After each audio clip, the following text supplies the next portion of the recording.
asafo awurade okronkron ni no kwafo yɛda wase sɛ wame yɛ kwan me bepie w'anim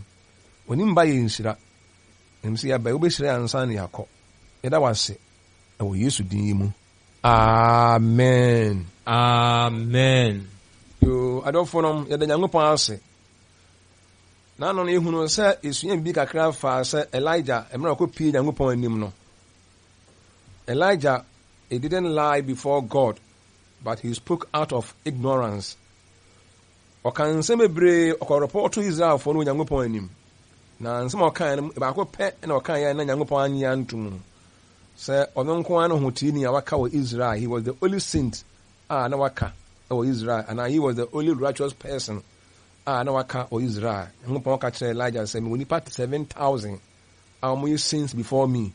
Ọmụ mfe ba no ọmụ ni ba eni enkofa bia abosonsem eni omumu ọmụ suro mi na ọmụ som wọ lokure mu pa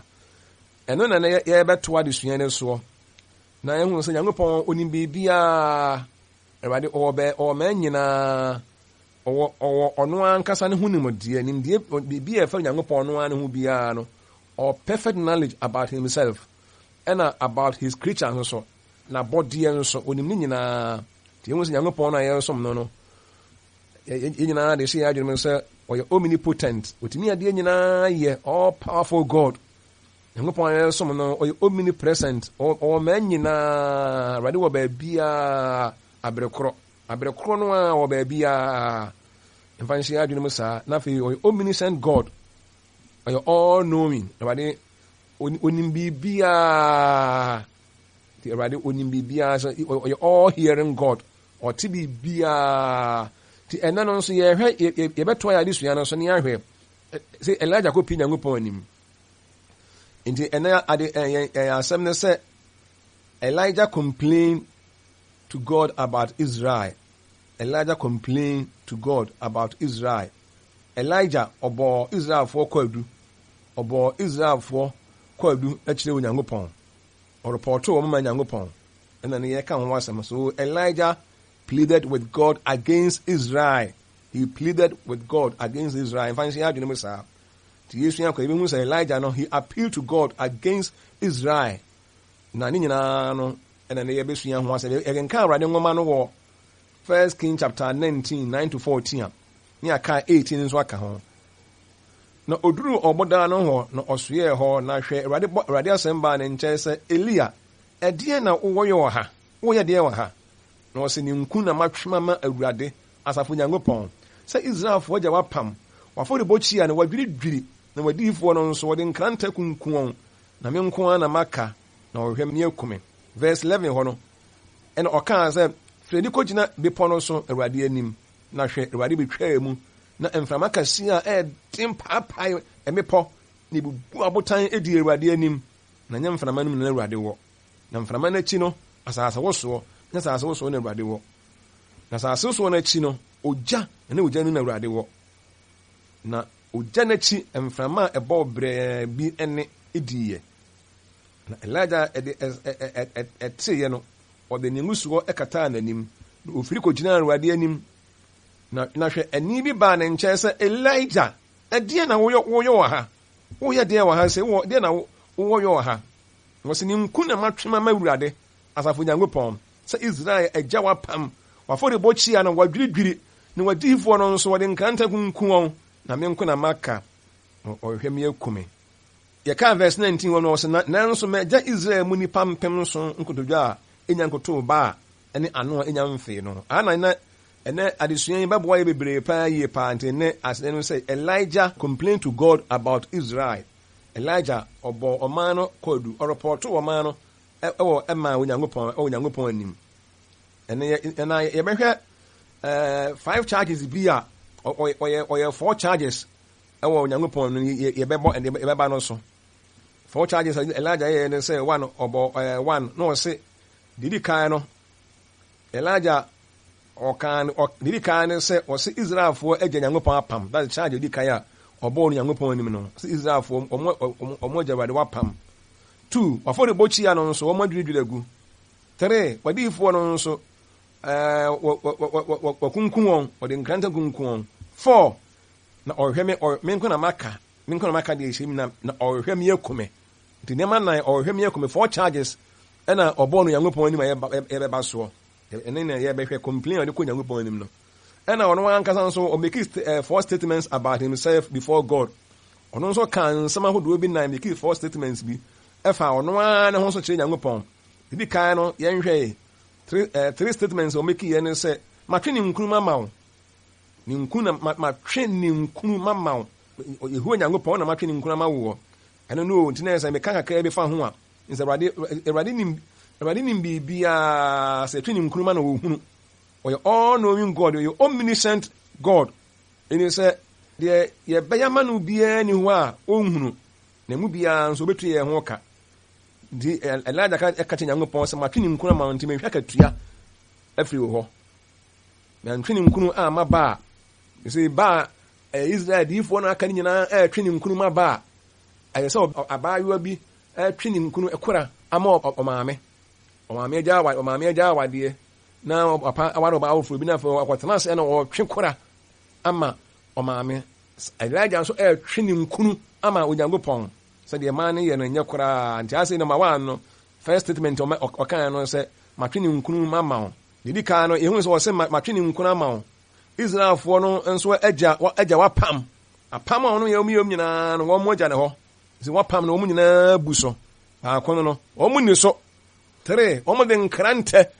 akunkum wadiifoɔ no deɛ bɔne a wɔn ayɛ wɔn paa no wɔn aka wadiifoɔ kronkron a wɔn kasa wɔ ano no Awurade wɔn ko wɔn nyinaa akunkum wɔn paa yie mia 3 no na last one sɛ mi so ma yɛ wanted yɛ pɛ mi koraa mɛkome ɛda w'anim nti so I need protection from you mihia bambɔ firi wɔn nkyɛn wɔn a bɛtumi abɔ me ho ban because they say ɔman no ma yɛ wanted yɛ hwɛ me dendenden yɛ kome nanso Awurade nanso Nyankopɔn adwene mu no deɛ na onim sɛ Elijah you won't die wonwu wate wonwu da obiara ntimi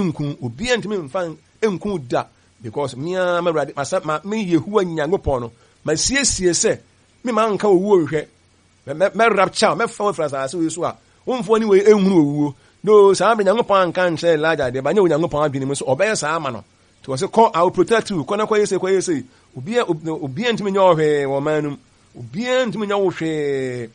Elijah sɛ ɔno nko ara na aka na hɔ ne Nyankopɔn anye antom no ti wɔka nneɛma nka nneɛma nan no nka wɔka nneɛma nan ɛfa ɔno nneɛma mmiɛnsa na wabɔ so no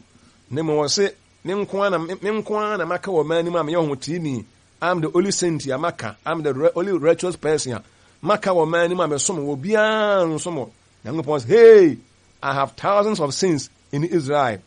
I have thousands I say no na yɛ sɛ Elijah no na ontwa ntoro Onyankopɔn anim na ɔkɔ Onyankopɔn anim no wankɔsrɛ bɔ ne fafire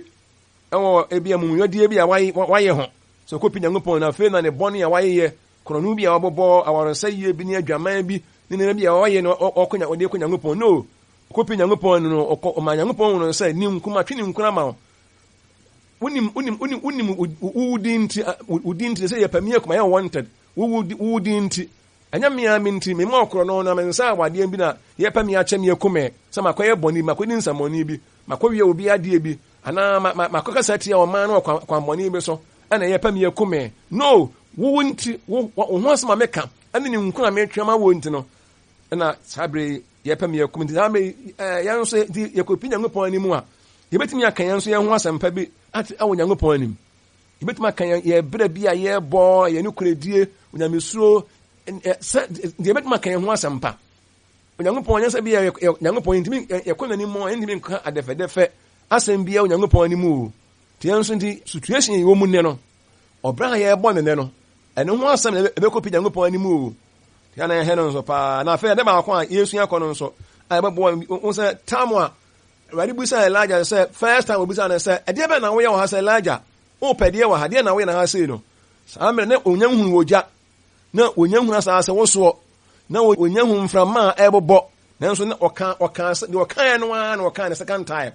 na kwara no tim hɔ da biaa Nyankopɔn bisa sɛ Elijah na woyɛ deɛ wɔ ha sei no wɔsɛ Awurade ne nku na matwe ama wɔ Israelfoɔ ayɛ sɛ wɔdwiri afɔrebɔkyia wɔdiifo na kunkum wɔn mo ne sɛ mekɔ yɛpamie kɔmɛ me ne nkɔ na maka wo sɛ ɛwɔ ne adwene mu deɛ wɔka no yɛ no korɛ ɛwɔ na abrabɔ mu Nyankopɔn man da right say ha wo gina no fi ha say ne ko gina ha say to ko gina ho pɛ no hu say asase wo so kase pa bi e wo so na ehu o meka won asem ne asase wo so na Awurade wo ogya pa bi pie ho Awurade ni ogya num emframa no odin bi a ebobu abodan papa enua ohun ani so ade pa o nanso Nyankopɔn hyɛ ne den nanso wo se na Awurade eni asase wo so ni mu na ani bi baboko emframa bi na boboko enu ne sa osabusa ansa ani bi firi wo ba ansa Elia wo ye de wa say afi ebi yana ba ko no ofisi wo hwa nkontompo a wan hwa nkontompo o kan no kwede o kan ye no an o sa kan bi o sa Awurade ma twini nkuna ma ma yese ye pamie kome onsa o ye no kwafo anya sa bia no o master ene bebre nu a ye kronkon ye ne no kurebie no bebre nu ebi ne master obu ha wa master ubusa na nsema aprapem a obeka ne saa anya sa o ye no kwafo ntine o ni mo wa master wo de sa agya wate obu won so a de waka no so kan mprapem a saa bepepe na tie enti Elijah na wa master so obi a otwa nkontombo wadi mfie sai wadi mfie 20 no aka say medi 30 years na o try yes me bia de o master no bekan 20 o bekan 10 o try maintain amani pa hu so ye no kwafo Elijah won to saa wa to saa bia sa madwene wate e master bebrenu a master wo yes a Nyankopɔn no nya no kwafo ndi hu say Elijah ene ne ba first time no na ebusa na say wo ye de wa ha say ndi wa kan ye no eno an o kan Nyankopɔn ni wansuro na nemu nka wo se de asase wo so bi epie ho a abodan e paapae no nko agina ho na nka onye ne kwafo no wadi nsamone wasa wade wa bokro no am ka de be na nka beto no ho yen hwe abra boyie wat na nim da bi da che Nyankopɔn ba ko pie na nim ne very careful ne hwe and Elijah he pleaded to God against Israel according to Romans chapter 11 1-4 e kasam kro no a was na afei me se Onyankopɔn ato ne man atwene ana da bi da na me nso me Israel ni Romans chapter 11 1-4 me free Abraham asefuo mu Benjamin abusuakuo mu Onyankopɔn to ne man hu won ensi ya na ntwene ye ana asem nim de atwene ne kafa Elijah ho o gyina Nyankopɔn no etoto Israelfo no sɛ Awurade wadiifo no wakunkun na wafode bochia nso wadwidwiri na me nko na maka na ohwe me kra na Nyankopɔn no mu asem sɛ ne sɛi mama mari mampem so aka ma me a wonfa won kotodwe enkoto ba Roman fo ne Paul ne kasa ansem yi o ha se de Yesu enene ya de sua mu ye be nso Elijah ebo oman charge e wo Nyankopɔn anim Elijah ebo oman charge wo Awurade anim ototo a oman no na he accused them before God say Awurade ade ba ko mu ne say Awurade nya Awurade say Awurade gidie Elijah e kan atumudie a nso ma na gu nanso Awurade be di atum na Nyankopɔn de ni nyina nso to mu ba ko pɛ na Awurade anye antum sɛ ɔno nko ani ɔtenini ɛwɔ manum Nyankopɔn wa anye antum anyame bo ya behwɛ nti Yesu yakɔ Yesu be wi as waka wɔso daache Moses kura be baba Moses nso bɔ Israel fo no kwadu o kai John chapter 5:45 a ozumu sɛ me de metwa agya no anim de odi mutwa no ɛwɔ hɔ ɔne Moses a mo de moni ato no so Moses daache but he will accuse you before God Moses na daache bia bɔbɔ mo charge Nyankopɔn nyamia na me boy be hwe charge bo ahodo be pie Nyankopɔn anim na wade se ndi yensuo papa ye kasa no na se de bia Yesu yakoyi a ye be hwe Elijah e bo wo ma na charge o report wo mo ne ye boni bi a waye o mo ye o bo mo charge o bo mo kwadu to wo mo no wo Awurade anim no e de se bi obi a owura bi etu kwan na e bi o de ne ma ana o de ne ma wa bi ana ne mofra agya na koa se on hwe wo mo na omo nyare dware na omo mprepra dem na omo nsiesie fie o kama na akoa yi beka na ebinim ya so mre na ebebe dware omo siesie o kama omo asade ewe omo beye na ebi nso beye so de wo beka kan wo nware da ye se dware wo nware da no so nsiesie da eni sa owura no ba obobo charge na ommo de na so o mena charge you de o ka tire na wonu di so na de ye mo na charge na de na so odin no ne bebo na charge se ma kan na so odin je se on ka hwe ya mena fiu won fiu kra je se ma kan ebezi se obeba nyina ma ka che no kodwade o kopre o na se ne ka de wo se wo ye nie o meko meyese ma ka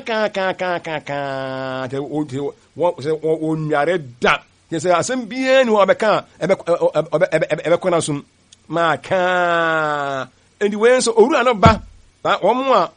womu anya wo masade no owura ne ebusa se na ade na mumu anyade ya kwa no bebo enkwada ne charge se maka muntie ni o makasa mpo makasa asem bia ni ho a menka nkyere won ma ye won yiram nanso won fi me obo mo charge no enya omo mo ya so me na obo mo charge o na asodinfo no wo mo kasa ma kyere omo entie no mfa nto mo adwene mu na efie wu ana so ye all know me no ni bibia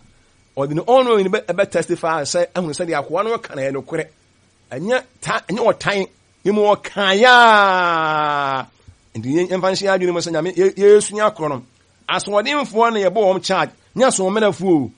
engrofo bi wo mo aso odin aso o kasa ma kyere mo a wo mo ntie no wo mo da daachi bi ye bo wo charge asempai a ye di akire daachi bi charge maka sie be pie mu pa ye na ebeye bi no so da ebeye bi no so da da yeso bi ebeye da yeso bi ehu pa sesey o ma no so mu gina Nyankopɔn anim na Elijah ebe o mo charge se na se Elijah boa Awurade be hunu wate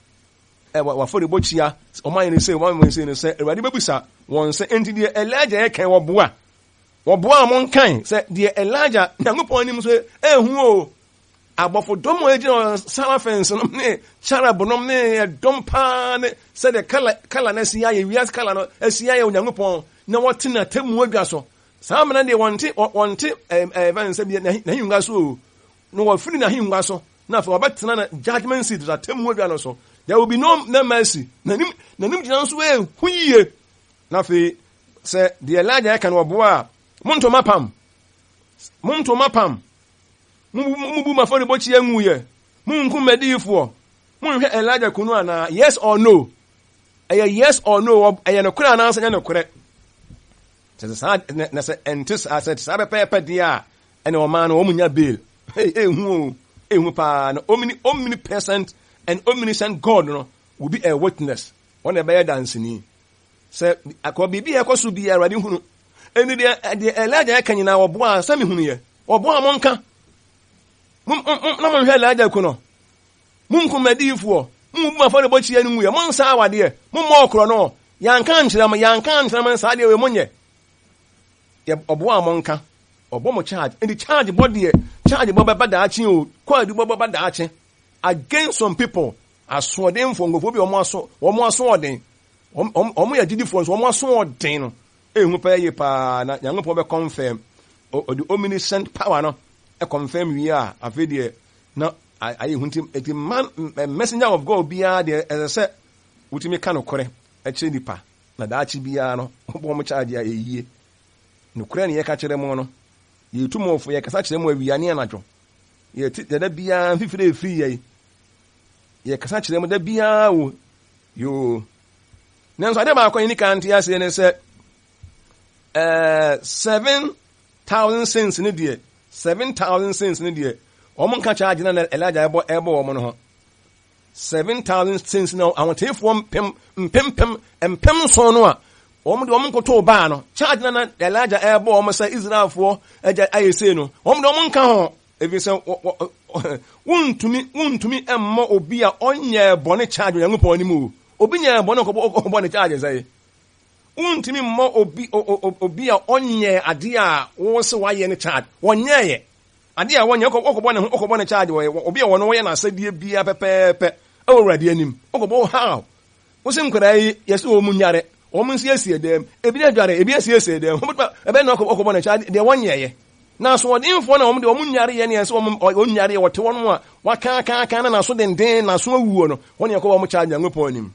7,000 no a since na Elijah ntin emmo wo mo charge na one wo mo nto Nyankopɔn apam wo mo nwudi afọ de bochi enwuye wo mo nkunkum na difo wo mpe Elijah kuno no ohutini ebe no ohutini betima yesa obi wo so Nyankopɔn otini ni be ne otimi yesa onti ni me bi wona se wo Kristo ni wontimi nye eni e bi wo ha wo ye senti a wontimi nye wo ohutini wontimi nye da senti mogaman senti mokoro no won saa wade e wonya boshen odi Nyankopɔn asɛm so osura ruade 7,000 cents na ache meka mo asɛm no Elijah ntimi mo kwadu da Elijah ntimi emmo ni patini ni kwadu awo Nyankopɔn ni mu da charge wo Nyankopɔn ni mu do ni patini ni obi ono wotene obi osu Nyankopɔn what about charge ntimi da even expected messenger kura entimi mo otini ni charge Nyankopɔn ni expected messenger obi a ye hwe ne kwan kro we Nyankopɔn asɛm pere kura no na nkan pese un expected messenger na awurade asɛm bia odi so pepepepepepe odi Nyankopɔn asɛm achi wo suru Nyankopɔn ade bi Nyankopɔn ka kyɛ no bia wo ye na obe na okɔbɔ ne charge oni party ni obi asɛm ne ho obi odi no kure obi oye na sɛde nyina pepe total obedience oye pepe awurade anim oye siti ekosi na asɛm ko bɔ ne charge ne possible wate eni nkrɔfo e bɛbɔ mo charge nkrɔfo bi ɔka sɛm kyerɛ wɔn mo aso ɔden wo se wɔn nkɔ yo maten so wɔn no wɔte hɔ wɔn sɔre no wɔte hɔ ɔkɔ na adeɛ kyerɛ wɔn nkɔ oni sangofo de wɔn nue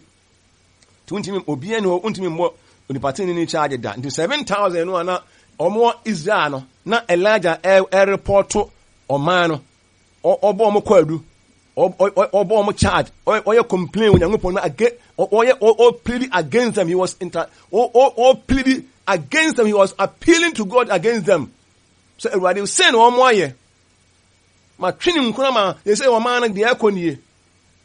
enya de bia 7,000 cents no na ɔmo ne yɛ bɔne no ana ɔmo yɛ no na ɔmo yɛ bie eni sɛ wo no wɔ Nyankopɔn asafo mu wo suo Nyankopɔn na wo ti Nyankopɔn asɛm na wo di Nyankopɔn asɛm pachi na bi ne maso ɔden a wo da yenya ɔmo ye be ko pi Nyankopɔn anim asase wo so ka sie bia wo so ye no eja bi epie hɔ no emframa bi epie hɔ no ehu a esie no na Elijah na san koyɛ no wayɛ bɔne anka hɔ obe confess ntem koraa na be bi wɔ en confess enye very careful eni so obi gyina Nyankopɔn anim yi a obi entimi ma wo charge obi gyina Nyankopɔn anim yi a wo gyina Nyankopɔn anim yi pa wa sadie bia wo ya obi entimi ma wo charge da nti Elijah ono ɔma na charge o sɛ ade ɔmo nyɛyɛ de ɔmo yɛ asoɔden nti na sɛ Elijah sɛ ne branya obetuma ko obi charge Nyankopɔn anim wo ka sɛ wo branya wo kro no aware sɛ yɛ ne nneɛma anya na wo ya ukobo obi charge Nyankopɔn anim na wo de so ko na batimi na ka sɛ Elijah ne branya no ɔkɔ gyina Nyankopɔn no ɔtoto Israelfo no who told you so betuma yɛ saa na o ka sɛ ɔda so de nya ne yɛ no wayɛ hotie ni ahotie akyɛdeɛ Nyankopɔn de ama no nti ɔne ayɛ akyɛdeɛ na me de minisa akyɛdeɛ ɔmo yɛ ntena hɔ yɛn ka saa ndi Elijah ontimi mmɔ nkrɔfo bi a wɔn so Nyankopɔn na wɔn tene na wɔn yɛ Nyankopɔn nim ti wɔtene onipatene ni die ontimi mmɔ ne charge da onipatene ni obi a osuro awurade obɛ na wabɔ ne charge Elijah obɛ na wɔtema yɛ saa ene jidifo bebre kura no asɔre kura ha wɔn nkɔ ɔkɔ na ade akyɛ no nkɔ saa o anwumre sɔre ha wɔn nkɔ anwumre sɔre obi kɔ yɛ Bible teacher ɔyɛ hwɛfoɔ obi yɛ elder enso asɔre wɔn nkɔ ɛsɛ nkɔkɔ kyerɛkyerɛ Nyankopɔn nkrɔfoɔ a Nyankopɔn de adwuma hyɛ ne nsa wɔte wɔ woka nyɛ sɛ wɔn tie wɔte nanso bibi ampusu no wo de enya no so obi a yɛ biza here and there obi a yɛ biza here and there obi a empusu ehu bi nie mu Nyankopɔn afɔ de bɔkyia na mu bubu ago mu anso sɛ Nyankopɔn afɔ de bɔkyia na mu bubu ago ehu bi ane wɔ mu ye panya Nyankopɔn apam wɔ ne Israelfo ayɛ Nyankopɔn gyina so ahyira wɔ ma no wɔn to apam no ayamhyia bi ama wɔn so saa na ebinom ti o ehu pa wɔyɛ sɔfo wɔyɛ elder asɔre pani Bible teacher wɔyɛ hwɛfo pa a sɛ ɔkonya me fie na nkɔ kyerɛkyerɛ a edin da no so nanso ɛna asɔre ebinom hɔ a asɔre kro no ehu bi ane wɔ mu so wɔn hu asodi da wɔn so wɔyɛ pani ohun asodi da no so ohun asodi ohun fom so bi ɛwɔ ho ai ehu o wɔn bubunya wɔn didi Nyankopɔn afɔ de bo hye na gu no wɔn hu fom so bi ɛwɔ ho wɔn benya reasons bi wɔn de yɛ saa wɔn de nya reasons bi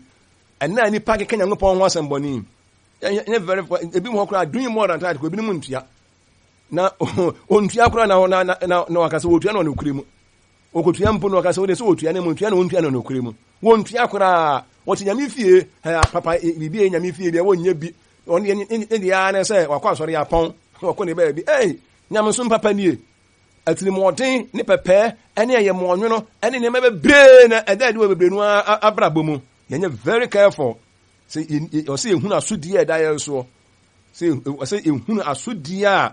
eda ye so wo nyina no ha chi bi obeka obi beka na se maka wo nyina kire wo mu o se meka kire wo mo se wade wo se ma ye ne adifo atorofo achi ma akyerɛkyerɛfo ato me ntie wo mo me nko mo nkyɛn kwaje mpaebɔ me yenka wo ne wasɛm ho asɛm bɔne yenka wo ne wasɛm yɛde unlimited trust ɛna ma wo ne wasɛm maka ne nyinaa kyerɛ wo mo ya ka ne nyinaa kyerɛ wo mo sɛ ne yɛntimi na yɛmfa wasɛm ensinya dwuma mfa ma mo nkɔ baabi nkɔ wie mo sa ho kyerɛ bi aba wɔ ha bi aba edi ɔsɔfo bi o hyerɛhyerɛ nsuo bi so yɛtontonton nneɛma bi ma nkurɔfoɔ bi ɔkɔgyegye saa nneɛma no bi afiri yɛka kyerɛ mo sɛ ɛnyɛ bebeleka obi bɛyɛ ama no nyɛ yɛbɛkɔpɛ Nyankopɔn anim ɛnɛ ne sɛ ne Nyankopɔn ho nsɛm nkurɔfoɔ ka ebi nie ɛnso ebinom mfi meka nyinaa kyerɛ wɔm nanso wɔn mfi ebi mfi asoɔden monyɛ very careful very careful sɛ baabi ebinom kɔgye mpaebɔ ɛwɔ baabi ne sɛ yɛkɔgye mpaebɔ